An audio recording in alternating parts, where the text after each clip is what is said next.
point charges Q and 2Q are placed some distance apart. If electric field at point Q is E, then what will be electric field at the point where the charge 2Q is placed?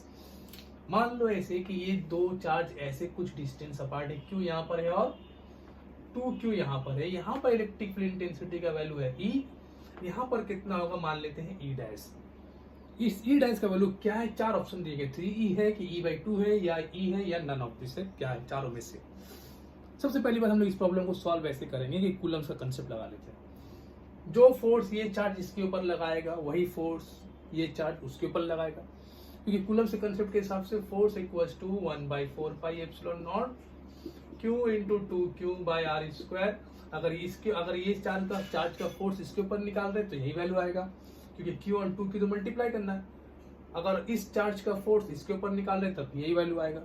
तो force जो है दोनों के ऊपर equal होने वाला है. तो फोर्स इसको मान लेते हैं 1 और इसको मान लेते हैं 2. ऐसी जगह का पोजीशन का नाम रख दिए.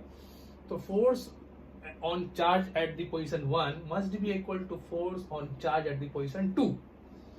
अब फोर्स का वैल्यू इलेक्ट्रिक फील्ड के डेफिनेशन के हिसाब से Q इंटू ई. तो F1 का वैल्यू क्या होता है? QE. और F2 का वैल्यू क्या हो जाएगा? Q. यहाँ पे चार्ज Q कितना? 2Q है, तो 2QE डैश. Q cancel. तो E डैश का वैल्यू किसके बराबर हुआ? E/2 का. तो कौन सा ऑप्शन दिख रहा है हम लोग को? Option number 1, 2, 3 C option correct है.